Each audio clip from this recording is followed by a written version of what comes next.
Baik, Assalamualaikum warahmatullahi wabarakatuh. Di sini kami dari grup A Paralel E, sesi 1. Kami akan menjelaskan sedikit tentang percobaan pada praktikum aplikasi mikrobiologi dengan modul pengecatan jasa training.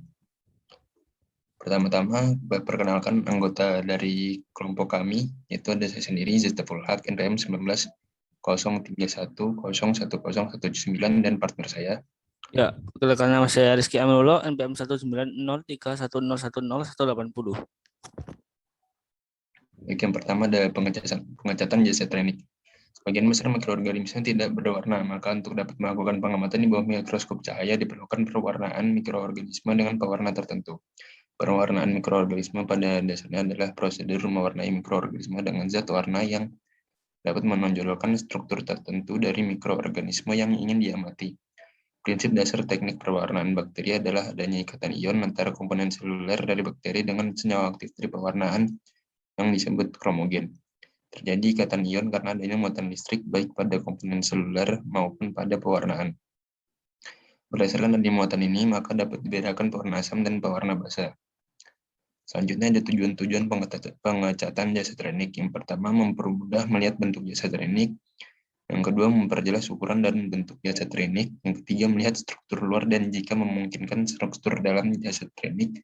Dan yang keempat, melihat reaksi jasa terhadap pewarna yang diberikan sehingga sifat-sifat fisik dan kimia dapat diketahui. Selanjutnya, jenis-jenis pewarnaan. Di sini ada pewarnaan sederhana dan pewarnaan khusus. Pewarnaan sederhana sendiri adalah pewarnaan yang menggunakan pewarna tunggal yang biasanya digunakan, di mana pewarna tunggal yang biasa digunakan dalam pewarnaan sederhana adalah methylene blue, basic fuchsin, dan basic fuchsin dan kristal violet. Pewarnaan sederhana bertujuan untuk memberikan kontras antara bakteri dan latar belakang. Pewarnaan sederhana dilakukan ketika kita ingin mengetahui informasi tentang bentuk dan ukuran sel bakteri. Yang kedua adalah pewarnaan khusus yang dapat dibagi menjadi beberapa jenis, tentunya pewarnaan gram, pewarnaan Flagger, pewarnaan negatif, pewarnaan Zell-Nielsen atau pewarnaan pada bakteri tahan asam, dan lain-lain.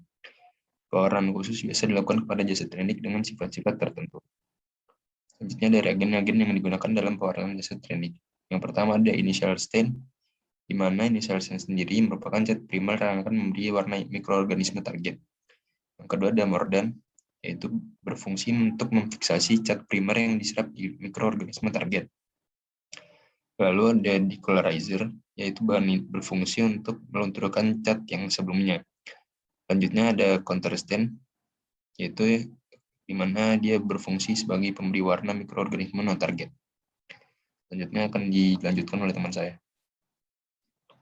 Ya, selanjutnya ada fiksasi, di mana fiksasi dikenal sebagai proses fisiokimia, di mana sel atau jaringan difiksasi secara kimia. Akibatnya, jaringan atau sel dapat melawan perlakuan berturut-turut dengan reagen yang berbeda dengan cacat morfologi yang dapat diabaikan. Fiksasi yang ideal melibatkan perkembangan episode kimia yang rumit. Sebuah fiksasi aktif yang ideal dianggap untuk mengirimkan ketanggungan mekanis ke jaringan sehingga tahan kerusakan karena langkah-langkah pemrosesan lebih lanjut. Ini mencegah autolisis, pembusukan jaringan, serta degradasi komponen jaringan. Fiksasi harus dapat mempertahankan struktur seluler dan arsitektur jaringan dengan cara seperti kehidupan. Berikut saja hal yang perlu diperhatikan dalam pengecatan zat antik, yaitu 1. Preparat bakteri harus benar-benar kering sebelum diwarnai. Kedua, dalam melakukan pewarnaan bakteri harus memperhatikan zat yang digunakan dengan jenis pewarnaan yang dilakukan. Kemudian ketiga, untuk menghindari hilangnya sediaan pada preparat, cucilah sediaan dengan air mengalir secara perlahan. Kemudian ada faktor yang mempengaruhi, yaitu fiksasi. Fiksasi digunakan untuk merekatkan sel mikroba pada objek gelas, mengubah daya ikat zat warna dan membuat sel mikroba lebih kuat. Kemudian pelunturan zat warna. Pelunturan zat warna berpengaruh untuk menghasilkan kontras warna yang lebih baik pada bayangan mikroskop. 3. Substrat. Substrat berpengaruh pada warna asam atau basa yang dapat bereaksi dengan senyawa tertentu. 4. Intensifikasi warna. Intensifikasi warna bertujuan agar pengecatan terlihat lebih kuat. Kemudian zat warna penutup. Zat warna penutup digunakan untuk memberikan kontras pada sel-sel yang tidak menyerap zat warna utama.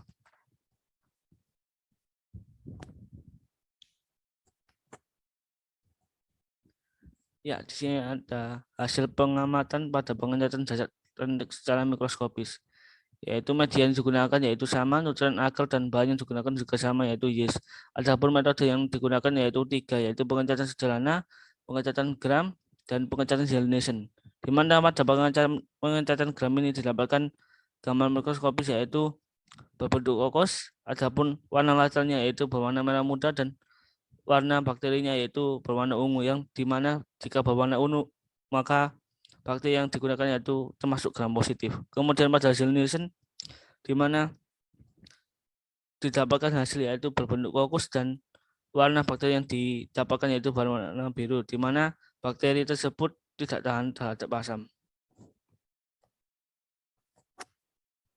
Ya, terima kasih. Sekian presentasi dari kami. Apabila ada salah kata, mohon dimaafkan. Wassalamualaikum warahmatullahi wabarakatuh.